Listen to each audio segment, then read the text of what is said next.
So, as mentioned, my name's Shevy. I'm the Chief Marketing Officer at Marstudio. Marstudio is a top-down competitive branding strategy firm and creative agency, all under one roof. By top-down, we don't have a sales force or a sales team or account managers. Our team works in conjunction with the organizations that we work with.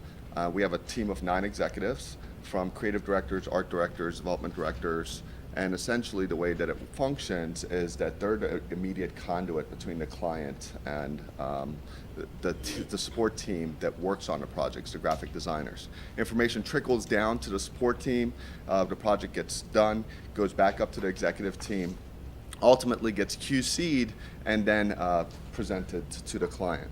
Our team is plug and play. So what we mean by that is if we're working with an organization that already has graphic designers but no developers, then we bring in the strength of our development team. If vice versa, if they're an IT firm, they have really good coders, but they don't have the graphic design side, then we plug and play with our graphic team, with our art director, creative director, and so forth, and work with them in any capacity that they essentially need human resources. So without further ado, let me go ahead and get started on the presentation. Let's try this. Yeah, working. So we're going to be talking about 9 branding sales considerations that your business shouldn't overlook in 2016. The first consideration is transparency. People want to know where their food was grown. And their car was assembled. They want to know what's in their shampoo and who made their bread. They want to know what kind of barrels their whiskey was aged in. And the more honest and open you are and with your customers about all aspects of your business, the more they will trust you and the more loyal they will be. In the folders that you received yesterday, in the bags that I gave you, there's a lot of really cool designed brochures and flyers that showcase our portfolio and the things that we do. But one of the most important documents in that folder is what we refer to as our 9-step process document.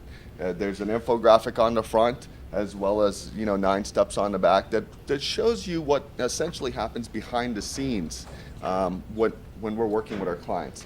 Your clients want to know the specifics of what goes into your process, what goes into how do you manufacture your software, how do you create the products that you're creating, who's on your team, what's the culture of your company. And the more transparent you can be, the more your clients are going to appreciate where you're coming from. Alternatively, we continue that irrespective of the medium that we're on. If you were to go on our website, we have what we refer to as our corporate structure.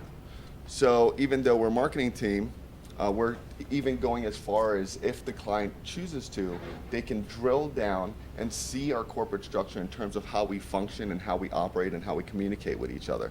Again, that's not necessary. It's not every client isn't interested in that information, but for the client that is, they have the capability to drill down as far as they want to learn about as much as they can when it comes to our company. So transparency matters because honesty and transparency always leads to curiosity and trust. Trust leads to engagement. Engagement leads to sales and increased profits. If the product or service lives up to the transparency message, then loyalty and repeat business will ensue. The second consideration is humanity. Companies are not run by robots, but it's amazing how many should sound like they are. Your customers know that there are people behind your products, services, ideas, emails, websites, and social media accounts. Speak to them as if you were face-to-face in the same room. Be conversational, friendly, and easy to understand. In the image that we have up here, you can see my picture on there. Let me see if this laser pointer works. So I'm right there. Matthew's our marketing director. Olga's our development director. Annie's our media director. Dana right here is our project director. And there are a few more team members on there, but then the rest of those images are stock photography. The reason I mentioned that is because in the first slide we were talking about being transparent and honest with your clients. So even though the intent of this image is to showcase that there are people behind our organization, we have vendor relationships, we have other people that we're working with in terms of partners, and that there is a human face behind our organization. And that's what you want to portray when you're talking to people. Furthermore, once again, if you were going to go to our website, and this is something that all of you should implement at some point, if you don't have a team page or if you don't have a face to your company, you should create something like that that ultimately showcases who you are, who's on your team, and putting a face to your organization rather than just a product or a brand.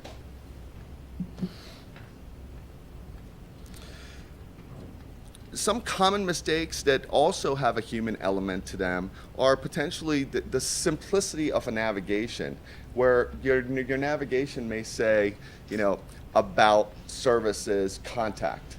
But just making some subtle changes, for example, who we are, what we do, contact us, just those subtle changes can put a human element or a human conversation within the context of communicating with someone. Additionally, we had a client who, remodeled kitchens, built finished basements, built houses, and when we first took over their site, they had pictures of those projects, the finished basement and the house. What we did was we introduced a human element to it. So we put the mom in the kitchen cooking and then took the picture. We put the couple in the basement and in front of the fireplace, then took the picture. We actually put the family in front of the house and then took the picture. So again, adding that human element can be very important. Our third consideration, actually, before I go there, in this day and age of automated everything, it is very refreshing when your prospects get to experience human interaction and get to speak to you. Tailoring your marketing messages with the human element in mind also allows the prospects to connect with you faster. Faster engagements have a tendency to translate into dollars quickly, and the human connection has been already established. So in our third consideration, we talk about customer service. Because each interaction you have with customers impacts the way they feel about your business, exemplary customer service is now a part of your brand. As a matter of fact, your entire team is a part of your brand. Your brand must make customers feel like they take their happiness very seriously and will do just about anything to make them happy. Marketing in its purest form is communication. Right? So we want to make sure that there's always a medium by which we can communicate with our clients. At Marstudio, we have what we refer to as our extranet. Our extranet is basically an email on steroids. It's an open platform where people can communicate with each other. And when our team is communicating with one another, the client can simply jump in and eavesdrop on that communication going back and forth.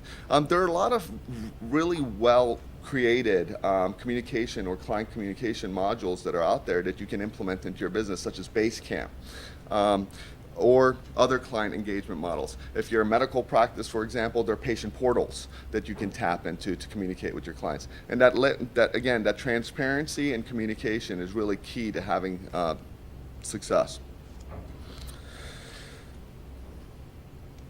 If you take care of each and every one of your clients with the same high standards, regardless of the revenue they are generating for your business, you always ensure repeat business or perpetual engagements. Your customers need to think that they are your only priority, and if they sense that from you, they're going to be your referral champions. It's like the old adage, the customer's always right, which we all know isn't true.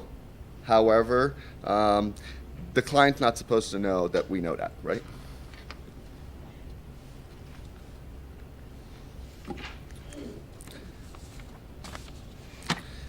And our fourth consideration is simplicity. From your brand's logo to your website to your messaging, everything about your brand must be straightforward, to the point, easy to understand, and easy to remember. Boil everything down to its essence and only use and say what is absolutely necessary. When I first introduced myself, I mentioned that we're an off-site marketing department, not offshore, but off-site. And that little elevator pitch is really important. Every company, every organization should have that very simplified elevator pitch. So when you meet someone and they say, what do? You can essentially, in one sentence, boil down who you are and what your service offering is. Of course, if you have the opportunity, you can expand on it, but it's really important to have that elevator pitch. And talking about simplicity, with the intent of picking that image, the white on white, and having that very simple Apple icon up there, there's a lot of simplicity that goes into that icon. There's the fact that it's an apple. It's just something that everyone knows. It's memorable. It starts at the beginning of the alphabet. It represents a simple need, an apple day. It conveys the idea of affordability, even though we all know that Apple products aren't necessarily affordable, but it creates that illusion that it is. And as the doctor says, an apple a day keeps the doctor away, right? So we've embodied some of those things even within our own brand. If you notice, our icon has a paint splash. The paint splash represents graphic design. Within the paint splash, we have an eye. The eye represents creative marketing. Within the eye, you may notice there's the white of the eye. The white of the eye is formed to look like an @ symbol, which represents technology. Within the white of the eye, there's a pupil that looks like a target, and that's strategic direction. You have the lashes, which show the different people on our team collaborating together. So again, once you create something like that and have an opportunity to tell someone about it, it becomes memorable, sticks in their head forever, and they remember your brand, and you get the benefit of that over time. Simplicity is the gateway to higher revenue. Simplifying your message, sales engagement, processes, website, or anything else that involves your prospects or customers will always lead to better understanding and faster growth. If you invest in making the lives of your prospects and clients simpler, they will value your products and services more. There's a reason that Apple is the largest company in the world. They have built an empire of simplicity and have championed ease of use across their product lines. I'm sorry, Vlad, I know you're not a big Apple fan.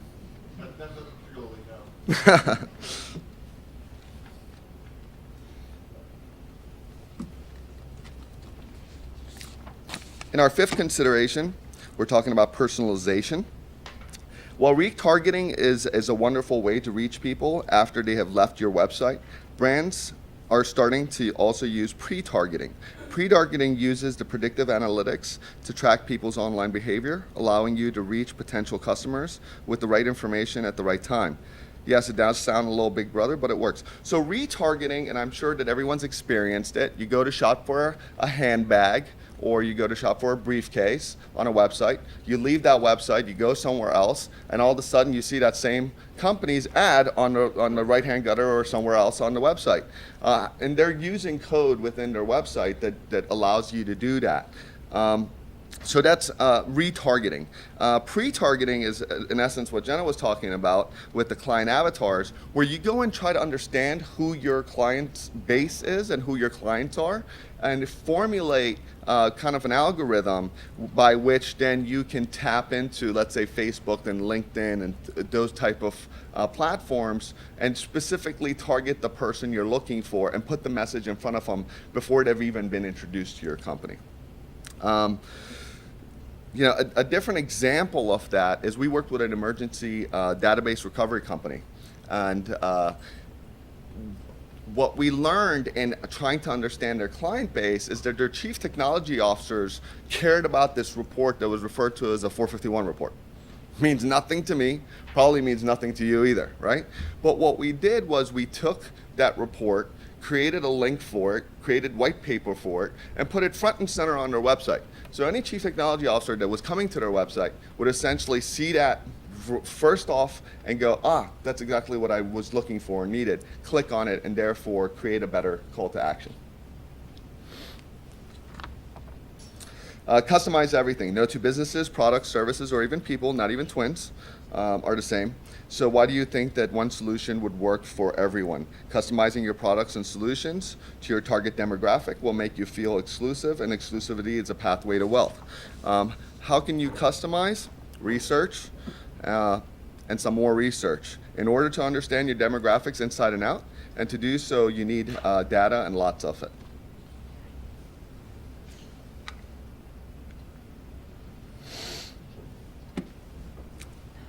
The sixth consideration is technology. Don't chase technology trends in the quest to have the latest hot feature. Use technology to make it easy for your customers or prospects to engage better with your company's products and services. Technology should act as an effective facilitator and not a hindrance. So be very selective when you're considering implementing a particular new feature or functionality, and always keep your target demographic in mind. An example of this is QR codes. And I recently had a personal circumstance where I met someone and they had a QR code on their business card. First and foremost, my opinion, I think it's ugly. You only have a 2x3 business card that is prime real estate where you can present your message, right? So how you brand it and how you create that is very important. And then I asked him, what's the purpose of the QR code on your card? And he said, well, look, if you take out your phone, open this particular app, scan the QR code, it'll take you to my website. I was like, but wait a minute, you already have your URL on your business card, and it would be just as easy to say, Siri, go to this address, or open my browser and type it in. And if your URL is that complicated, where it's easier to scan a QR code than to type in the URL, then there's something wrong with your URL, right? So again, that's a poor use of the technology. Now, if the QR code went to, let's say, some white papers or something more substantial or specific, or you have a product or package where that QR code is used, scanned to give you the safety features of the product or additional information, then that's a good use of the technology. Another example is, let's say, for example, content management systems or e-commerce solutions. We get clients all the time that really want to dive into, how robust the e-commerce solution is, or, the type of content is the content management system an enterprise level content management system. And I have to remind them that, look, unless you're CAN, ESPN, eBay, or Amazon, you don't necessarily need to pay an arm and a leg for this enterprise level content management system. Something as simple as WordPress can be extremely effective. There's a ton of R&D, research and development money that's gone into improving the product, and has the capability for just about most businesses to create what you're looking for in terms of a content management system at a fraction of the cost.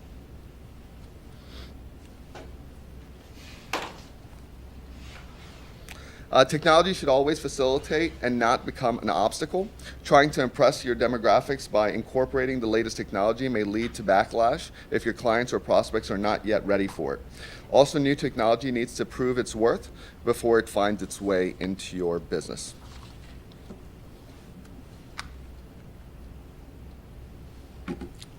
Participation is the seventh consideration.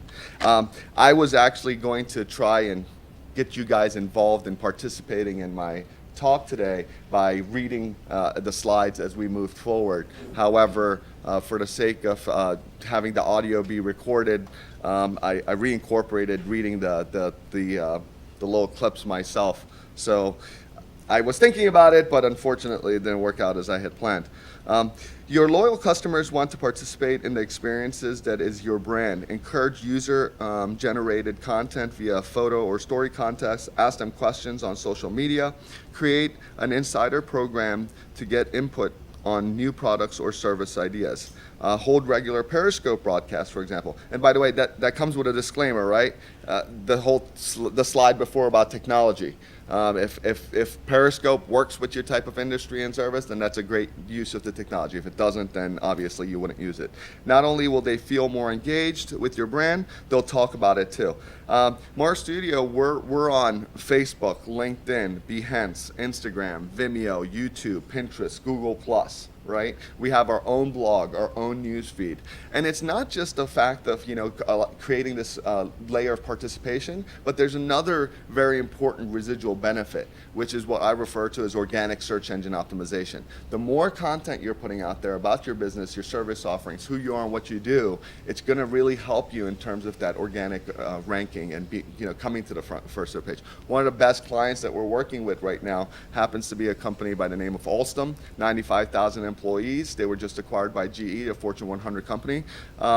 They're marketing agencies in France, and they wanted a U.S. perspective. Guess what? They went online, they searched for marketing companies, and guess who popped up first? This guy, right? Next thing you know, I'm doing business with a Fortune 100 company. And participation isn't just an external participation, it's also internal. At Marstudio, my particular role on the client side is I'm the chief marketing officer. I'm a mile wide, only a few feet deep. I'm not really on the execution side of things. Whereas my development director is a mile deep and a few feet wide. So we have very different roles in terms of what we do. The rest of our team members have all different sizes and shapes. They're half mile wide, a few feet deep, and they play particular roles in terms of what their specialty is and what their offering is. What's important is that our clients are quarter mile wide, quarter mile deep, and they're right in the middle, right? In this kind of chart, this 1 mile by 1 mile square. They're right in the middle. And it's really important to have them in the middle because no matter how much research we do, no matter how much time we take to understand their demographics, their products, their services, our clients know their product, their services, and who their clients are better than anyone. So it's really important to involve them and get feedback from them and collaborate with them in terms of creating that message. Get your clients involved. In this day and age of social media where everyone has a voice, you want the voice of your clients to be behind your products and services. Encourage them to provide you feedback. That is a gold mine of data and can help you sharpen your marketing and sales tools. Engaging your clients will also make them feel as if they are a part of your success, and they will take pride in that.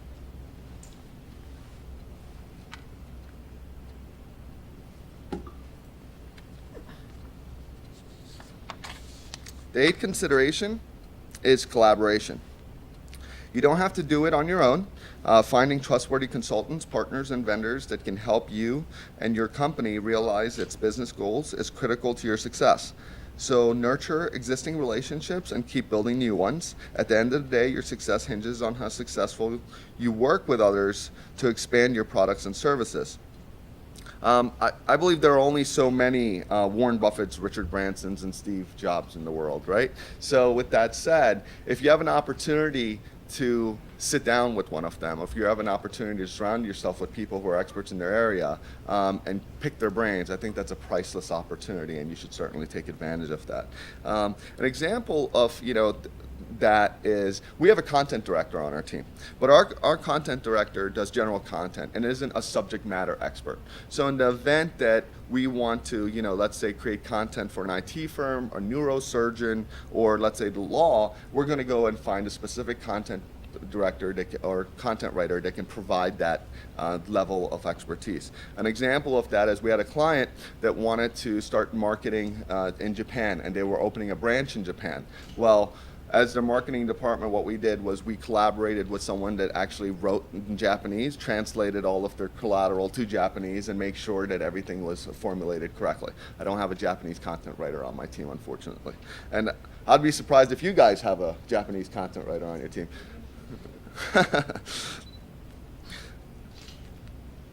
Let's see. And that collaboration also extends to your vendor relationships. As an example with Marstudio, we may design a sign, an environmental banner, but we're going to give it to the manufacturers to manufacture and build and install for us. We may design a print collateral, but at the end of the day, it's the printers that are going to print it for us and deliver it to our clients. We may design and develop a website, but we're going to collaborate with a hosting provider that's actually going to host the website. So it's really important to try to find those partners in your particular line of work in your business to help your business grow. augment your enterprise. Fostering good vendor relationships always leads to better products and services. Your trusted vendors always make you appear more capable and larger. Having a vast capabilities and product lines will help your company diversify its sales channels and promote faster and more substantial growth.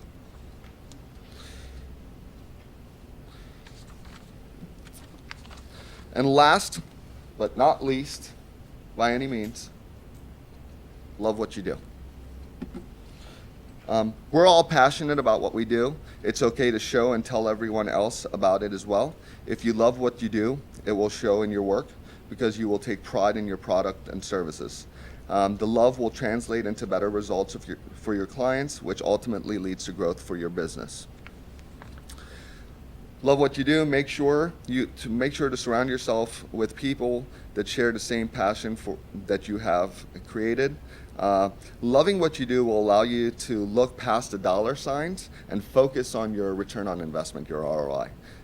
If your passion for your company, employee services, and products reaches your clients and prospects, you're more likely to have them value and sign the dotted line.